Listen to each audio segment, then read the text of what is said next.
Ladies and gentlemen, thank you for coming today. This is the final paper being given for this Actionist conference, and it's in regard to what can I do? What can I do? Because that was the theme of what Father Peter had to say. Faith without works is dead. It's a dead faith. What can I do? I'm a faithful person. I have to do something. Okay. I present this image, this figurine here of yin and yang, and also the booklet referred there, the book Maps of Meaning by Professor Jordan B. Peterson from Canada. We've been fortunate enough to be sitting under his lectures this year, and he uses the illustration yin and yang to demonstrate order and chaos. And in this area between order and chaos is an opportunity for work. And I consider that the illustration is actually lacking in that the symbol is lacking in that we have a better symbol. And it gives a more clearer understanding of when you have order and chaos, is there an opportunity for mutual love and cooperation? Is there an opportunity for us to actually progress? And so I'll give you the triquetra as an illustration of the of when you have too much order, and we're seeing that as our governments are moving to lock us in a straitjacket, more order, more order, more order, moving towards totalitarianism. And if we have no order, no rules, no law, then we have anarchy. But in this area of mutual love and cooperation, we've managed to build a society based on law, based on custom, and based on limited constitutional government. In other words, rules of engagement of how our society will work. And so I think the illustration is important because I'm going to concentrate on this area, mutual love and cooperation. Now, we can look at the left, we can look at the right, and we move to the point of either too much anarchy or too much dogma and intolerance of any other's point of view. And so we say, okay, the young girl here represents it. But in actual fact, in the Christian area, we can have a point of view where it is so anchored, so straitjacketed, that we won't move towards other points of view to actually incorporate their legitimate claims. And I think that's very important, that this person, to me, does not represent someone we can't work with. They could fall into as an individual who is perhaps misinformed, and an opportunity for you to work mutually with. Now, we have a history of where we've actually gone after pearls of great price. In this illustration depicting St. George, but I point to this cross here, which also represents St. George. We have symbolism that goes back an eternity to where difficult situations have forced individuals to go into chaos, go into disorder, and recover these pearls of great price. And you'll notice on this illustration there is the maiden there, the dragon is lassoed, is controlled, and order is restored. And I think that to me is most important. That why am I saying this? Because it's a philosophical basis. It's a challenge to what can I do? Well, the first thing is it materialism, dialectical materialism? Is it a clash of opposites? Or is it actually trying to work with the people of different points of view, different persuasions, and trying to find an area of mutual benefit and cooperation? So a good example perhaps is this article. Actually, it only happened last Thursday, is where One Nation presented a policy and says, well, for the Queensland election, we're going to put all sitting members last. And I think that's pivotal. I think it's fundamental, because in that particular task, they've gone to the left, and there are people within the left who are just sick of the garbage. And they've gone to the right, and they're sick of the, if you like, the blue, the red, the colours, the polarising, because our enemies concentrate on polarising us. And I put it that even even the arguments and presentations of the basic income, they'll always present it as a tax base that's going to finance it. They'll never actually find this area where we can find mutual cooperation, mutual benefit cooperation. And I think that's a very good illustration of where she's gone out and she sees this pearl. And I think that because there is no surety of the outcome, Queensland has an opportunity of bringing back a pearl of great price, and that is a government that might actually represent the people. Now, I just recently did a course, my wife, those in head office did a course called Citizen Ninja. It was presented by Mary Baker from California, and Patrick Wood. Patrick Wood was the facilitator. And at the end of the lecture, Patrick presented this pyramid. It's essentially, to me, it's a plan, a strategic plan set before you of how can I take my faith out? How can I actually deal with councils, with committees? How can I deal with individuals? How can I have a conversation in an elevator? Sitting and having a coffee with someone. How can I actually bring about these pressing issues of the same-sex marriage debate, of traditional family, of 18C, freedom of speech? How can I do these? And so, to me, this pyramid demonstrates, or is an illustration from the learning pyramid from the National Training Laboratories.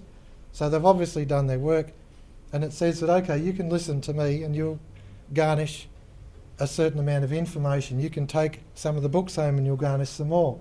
Look at an audio-visual. We'll be producing the DVD from here, so you can garnish some more. And then what you've got to do is you've actually got to sit under a demonstration. You've got to see someone do it. And then, of course, as a consequence of seeing them, you then discuss the outcome, the strategies, and then, okay, it's my turn. I have to step up. I've got to have a go because I need to put my faith into action.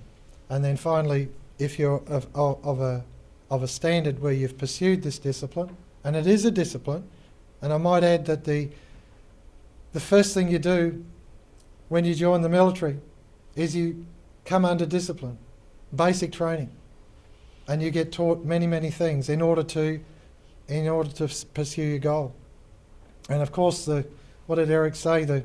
You've got to be realistic about your goals. The first rule of any person in the military is stay alive. And so you've got to be realistic about your goals and your outcomes. Now, I've got here an illustration of some books of which I present to you. I think are very important to work through how you can actually start to arm yourself to deal with this going out and actually putting your Christian faith into practice. Now, there's a book there called Rules for Radicals by Alinsky, and I recommend that because what it's going to teach you is strategies against you. It's going to teach you how those with an opposing philosophy will come at you, and on the basis of how they will do that, you can actually prepare yourself. And another book here is about where meetings are manipulated. Facilitators come in and they steer it through others. There's a group of facilitators in any meeting and they'll steer it to an agreed outcome. Public and private partnerships is they'll call a public meeting, but the facilitators already know where they're going to go. And it's a method of how to actually counter. That. Peterson with his maps of meaning, I find that fascinating, his work, because it teaches you the psychology of people, including yourself, and how to overcome your fears. He demonstrates it only too well in his frontline response to those that actually vigorously attack him, the Marxists and the humanists and that. The Citizen Ninja by Mary Baker. This is the course that we've just done, and I recommend it. I recommend it to all of you to do it because it will empower you. It will assist in your development as an individual of how can I do these things? Well, okay, there's a road to go, there's a building blocks to do it, and social dynamics is there. You're seeing basically an introduction to social dynamics in this morning. The People's Law is in regard to Citizens Initiative Referenda by Jeffrey Walker, yes, and of course the social credit training, which is maturing. Now, when we went to do the Citizen Ninja, I'm posting it here because I think the course itself is a very good tool, and that's why I'm presenting it to you. It's a webinar. There are workbooks. There are books that you can use as reference, and Mary and Patrick do a very good job of facilitating it. The development of yourself individually, how to conquer your fear, be assertive. Peg your audience is an interesting part. When you are talking to someone, you need to actually figure out who they are. Are they someone that you can reason with? Are they someone that you can actually develop mutual agreement on? Or are they just, is it dogma and they're hard and fast and you're wasting your time? And then of course, when you're dealing with any sort of presentation or any sort of committee or meeting, it's ask your questions, probe, and make sure that the facilitators and those responding to your questions adhere to their own code of ethics and standards, so you don't get bullied, because they will certainly use the opportunity to bully you. Now, there's the mention there of the tools, the 21st century tools. And these slides will actually be on the DVD so they can be broken up separately and look at the potential tools, but there's an array of tools. You don't have to necessarily go out into the marketplace, although it will strengthen you if you do. You can do it from your desk. You can do it on the telephone. You can do it talkback radio on the telephone, or all these other electronic mediums apart from letters to the editor. By the empowerment, by the knowledge that you gain by the training, and bear in mind this is essentially a discipline that you come under, the knowledge that you gain, the facts that are before you, common sense, and this is the outworking of your faith, to find that ground where mutual love and cooperation can come and resolve. You actually have resolution, not revolution. These are just larger copies of the book, so that if you wanted to write down the titles, yeah, so they're available. We don't actually carry them, only the social dynamics, but we'll come back to the video. Now, this one here, this particular part of the slide is a short 5-minute video by a bloke called Red Skelton. I grew up with him as a comedian, American TV, and to me, this particular video, it touches on something which is beyond words, and I'll let you share in it. I'll let you watch it. I remember a teacher that I had. Now, I went through the 7th grade. I went to the 7th grade. And I left home when I was 10 years old because I was hungry. And I used to, this is true. I work in the summer and I go to school in the winter. But I had this one teacher. He was the principal of the Harrison School in Vincennes, Indiana. To me, this was the greatest teacher, a real sage of my time, anyhow. He had such wisdom. And we were all reciting the Pledge of Allegiance one day. And he walked over, this little old teacher. Mr. Laswell was his name. Mr. Laswell. He says, he says, I've been listening to you boys and girls recite the Pledge of Allegiance all semester. And it seems as though it's becoming monotonous to you. If I may I recite it and try to explain to you the meaning of each word. I, me, an individual, a committee of one, pledge, dedicate all of my worldly goods to give without self-pity. Allegiance, my love and my devotion to the flag, our standard, Old Glory, a symbol of freedom. Wherever she waves, there's respect. because your loyalty has given her a dignity that shouts, freedom is everybody's job. United. That means that we have all come together. States, individual communities that have united into 48 great states. 48 individual communities with pride and dignity and purpose. All divided with imaginary boundaries, yet united to a common purpose. And that's love for country. And to the Republic. Republic. A state in which sovereign power is invested in representatives chosen by the people to govern. And government is the people. And it's from the people to the leaders, not from the leaders to the people, for which it stands. One nation, meaning so blessed by God, indivisible, incapable of being divided, with liberty, which is freedom, the right of power to live one's own life without threats, fear, or some sort of retaliation. And justice, the principle or qualities of dealing fairly with others. For all. For all. Which means, boys and girls, it's as much your country as it is mine. And now, boys and girls, let me hear you recite the Pledge of Allegiance.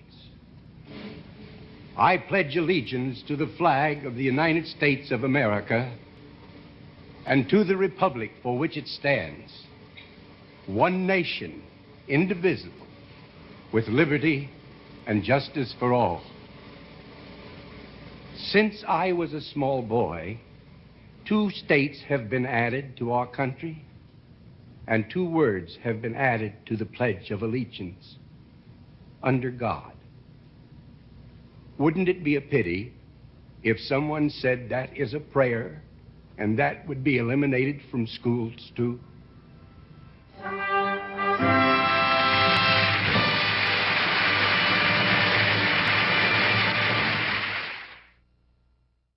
So it's the spirit that touches us, not necessarily those other things. Now, in 1977, was 25-year Silver Jubilee for our monarch. And some Australians gathered together and they produced a pledge. And it was a pledge that was passed around Australia, and it was signed by people who felt that not only could they pledge loyalty to our monarch, but also a recommitment, a commitment to our monarch and to our nation. And I've got a copy of that. I haven't got it here with me, it's in my bag over there, but I certainly do have the particular pledge. And this is now 40 years since this pledge was presented to Australia. We do reaffirm our affection. Would you care to stand and say it with me? We do reaffirm our affection and our solemn prayer that by the grace of God, Your Majesty will long reign over Australia as the protector of our Constitution, laws, traditions, customs, and natural freedoms for us, our children and our children's children, as our earthly bulwark against any sabotaging of the same. God save and bless our Queen. Thank you. Arnie, you mentioned that you've done that course. I may have missed it, but how did you do it? Is this an internet production, or did you physically go to a hall? Okay. The course itself, Mary Baker has produced the book, and I've shown you an illustration of it, and she mailed that out to us. And there's also a workbook, and that's sent by email, PDF. And then finally there's a webinar, and the webinar is 4 sessions, approximately 2 hours per session. Excuse me, what's a webinar? Okay, a webinar is across the internet. It's where you actually turn your computer on and you use particular software which will virtually automatically download onto your computer, and it aligns with your calendar so you get reminders, and and we were either at 9:30 or 10:30, summertime, etc. 9:30 or 10:30 on a Wednesday morning, and we sat through that for 2 hours. And of course, if you've got a loud enough speaker and you've got a good monitor, then in our case, 3 people attended that. Now, Mary Baker has got a history of challenging Agenda 21 in her area, and she's dynamic. She's involved in constant campaigns. She is, that's the right word, continuously campaigning. Yeah. She's involved in boards, committees. Her pursuit of engagement is very encouraging. She sets a very high standard, and to me, she's a tiger. She's a lion. Well, she's a tiger. She's in Laos, is she? No, she's I think, is it Las Vegas? It's certainly California Based anyway. in America. Yeah. So and Patrick is the facilitator. He's the technical person behind it. Christian orientated, both of them. Small government, representative government, holding your bureaucrats, holding your officials accountable, holding your politicians accountable. Very solid base, and she's doing a very good job. And I'm of the view that the particular course we should all do, and that's one of the reasons why I've put myself in front of the camera, is to present the case for us all to do it. It will empower us. It will cause you to think a little bit deeper, a little bit differently than what we're doing, in order to work through and garnish support from both the left, right, centre, whatever, from people who you can find common ground on, mutual love and cooperation. This is the area that we must concentrate on. And yes, it's going to take bravery, it's going to take a commitment. We have to go out there. And the cost? I think it was under $100. The 3 of us did it. I think Mary would like to, that you have each person enrolled, but in our case we had 2 looking over my shoulder, and I thought it was well worth it. A very good outcome, I believe. Arnie, I'm interested that it's Patrick Wood who is involved, and he also has a website dealing with technocracy. Now, I don't know if you folk have come across technocracy, but it was C.H. Douglas who first mentioned it in one of his lectures, and it's been around since the 1930s. And of course, what they've done is to revive all of the what they were about back then, and it is, technocrats. We're seeing the imposition of the technocrats in so many areas, but he has taken on the task of exposing technocracy and what it's all about. So it's well worth looking at. The one thing that I do query as far as the Americans go, they talk about small government. What do they mean by small government? I think that needs to be teased out. Do they mean small in stature? Do they mean small in number until we end up with a dictator? What do they mean? And that to me is the importance of the social credit Christian teaching about the separation of powers and all of that. That is so important to bring out properly. Would you agree, Mr. Lukes?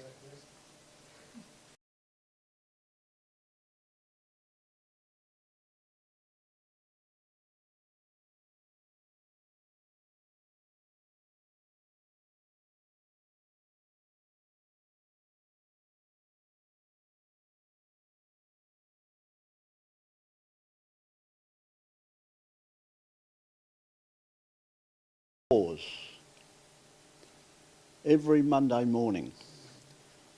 If you look at that, it's in the correct order. I love God and my country.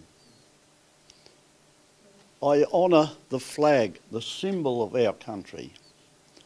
I will serve the Queen. And cheerfully obey my parents, number 1. Teachers, and this is not school teachers, this is anyone that teaches. People Betty, anyone, our teachers and the laws. The laws came last. I've written that in letters to the editor, and I've been rubbished. Today, patriotism like that is no longer wanted in our community. And I think it needs to be revived. This may be a start, but the kids don't do it in school today. They're taught about safe schools and all sorts of things that are aimed at destroying the family. Coming back to your books, I collect books on community activity and that sort of thing, and I've read Citizens Ninja, and I find it quite interesting. It's not a replacement for social dynamics or VPAs, but it's complementary. I think I have read the handbook for radicals. I've got a PDF copy I've downloaded off the internet. I'd like to get hold. Have you got a copy of How to Counter Group Manipulation? It's nearly $100. Beg your pardon? It's nearly $100 to land it. Dude, I wanted one copy. I was going to say it's a bit dear then. It is, But it's quite rare. It's been out of print. But if you want to know that sort of thing, if you can go on the internet or get someone to go onto it and look up Delphi technique. And I've got quite a few papers on the Delphi technique, and I was talking to Terry Brady one day when I found out about this, and I asked him if he'd ever heard of Delphi technique. No, what's that? And I started to tell him, and he looked at me, he said, "It sounds like sensitivity training to me." He hit it in one. But when you've said that, I think there's a lady called Rebecca Capuano also follows that same line. But anyway, I love God and my country. Yeah. Thanks, Lou. That's brilliant. I'll just actually compliment that. Lou, I remember saying that pledge as a young boy in my own school, but I couldn't place it, and I couldn't actually. It was only you stirring it up, and the brain cells have finally found that path back, to where it was. And I thought, did I ever? Didn't I ever? And of course, as soon as you started, I remembered, and I realised. So yeah, that's a long time. Well, for me it is. So you took 50 plus. Yeah, Stephen. Just following on from Lou's comments, I was telling Chaz a story. I have a collection in the car of Larry Hannigan's disc, which is called The Voice of the Flag, 9-minute video, and then there's more stuff beyond that, plus the whole of his site. And I often go along, see a flag, and drop in and give them the disc or have a yarn with them. One day I was going with Dad in the car, we're going past and the flag there. I thought I'll go and see this woman in some property out near Wangaratta. And drove up the drive, and she told her what it was about. And she said, "Oh, I'm so delighted," she said, "because the flag's stuffed. It's made in China. I need someone to put up the new flag I've got here. No one can do it. Can you do it?" No problem. So I stuck the flag up. We had a good old chin wag, took a couple of photos, and I gave the disc on Larry, And so that happens quite a bit. I had to come across to Narracourt in early August, in actual fact. And I was coming through some town in Western Victoria. There's a big flag in front of a house. Jumped out straight and knocked on the door. The bloke said, "I'm home, mate. What are you? I'm not normally home." And they said, "What's it?" Gave him Larry's flag, and he's delighted. So that's a lot of fun too. At school, and like what Lou, I didn't do what Lou did. I was a bit younger than Lou, but we used to do the flag every morning, sing the national anthem once every Monday morning too. So yeah, there it is.